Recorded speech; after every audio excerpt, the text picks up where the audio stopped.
is Daniel Inman, and today I will be teaching you guys how to build a competitive Pokemon team. So, Pokemon has been around for 20 plus years. It's one of the biggest video game franchises and one of the biggest franchises for Nintendo, which is a big player in the entertainment industry.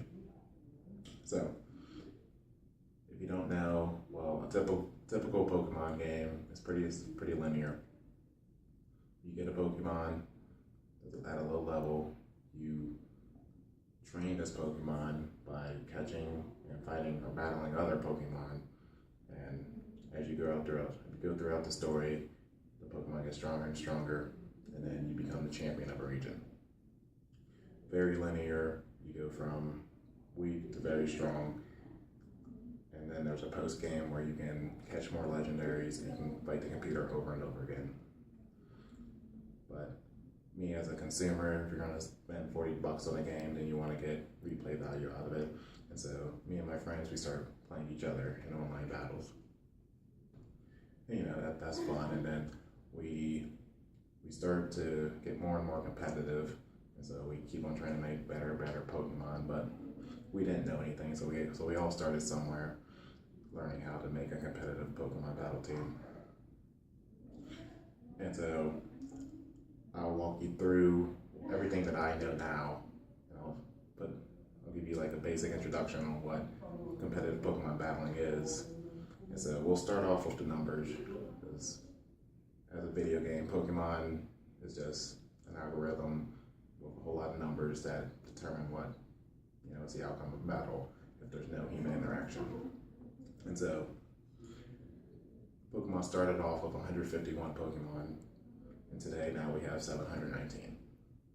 Of these 719 Pokemon, they're divided into 18 types, and then Pokemon can have 2 types at the same time. And these types determine what they are strong against and what they are weak against. And so I compare it to having playing a game of rock, paper, scissors with 18 people, and they all have to choose different lines. And so every Pokemon has what we call base stats. There are 6 base stats, and they're a number ratio in comparison to each other. So the base stats are health, attack, defense, special attack, special defense, and speed. Okay, so when you catch a Pokemon, it's going to have something called a nature.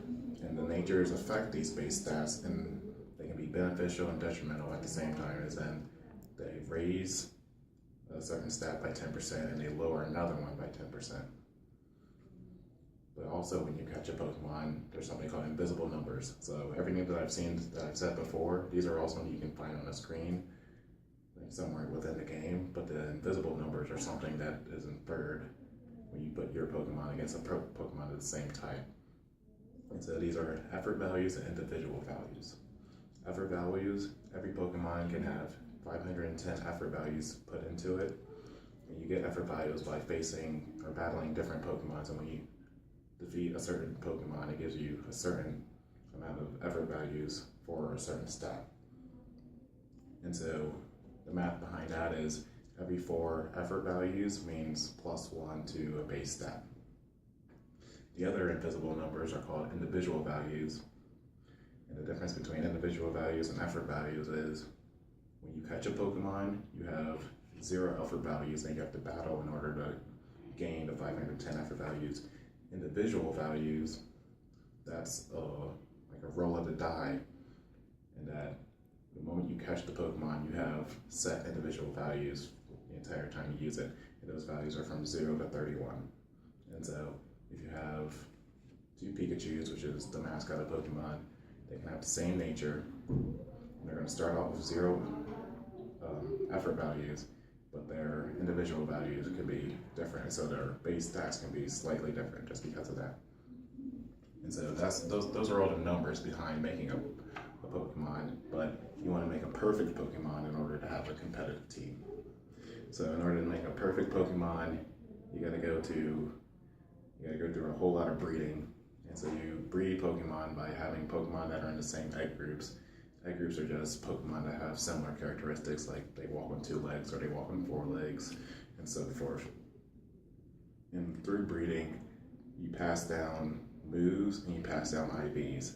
So if you wanted to have a Pokemon that has 31 across all 6 base stats, then you're gonna have to keep on breeding Pokemon that have high stats with other Pokemon that have high individual values, so that those numbers keep on getting bigger and bigger and bigger until you want at least 30 across the board.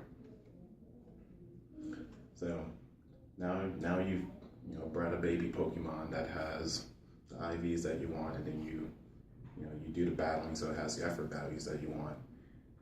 Then you gotta pick what role it's gonna have on your team.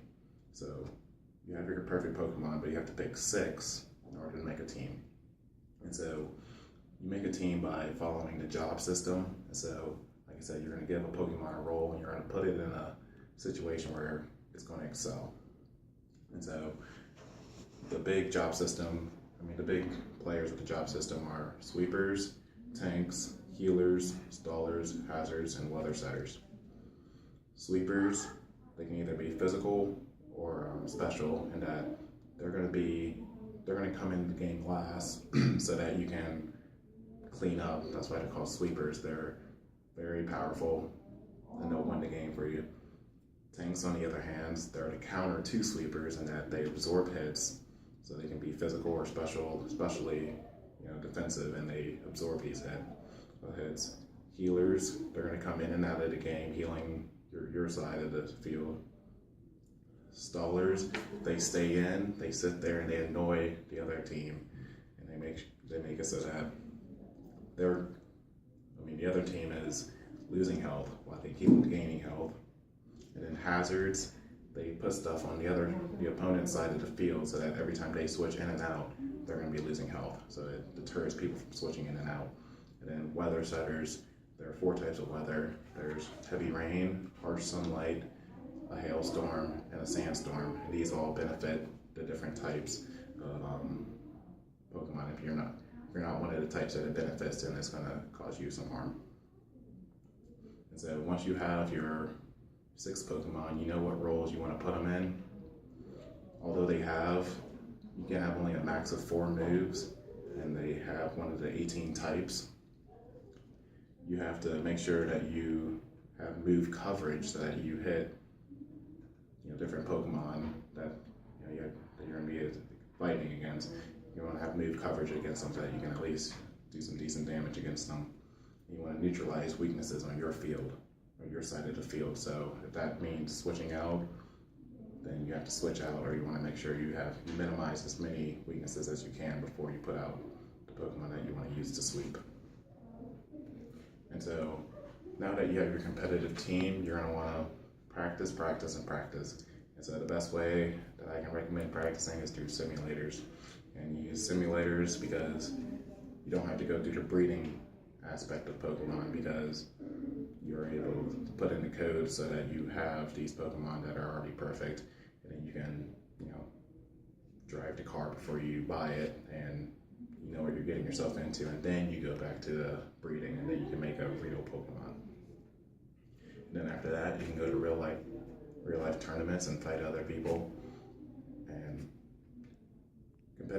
competitive battling is all about prediction, because you have an idea of what the other team is using, because they're going to be using perfect Pokemon, but you want to outsmart the opponent, which is something that against a computer is easy to do, but people that change the metagame every single day, you have to keep on changing how you play.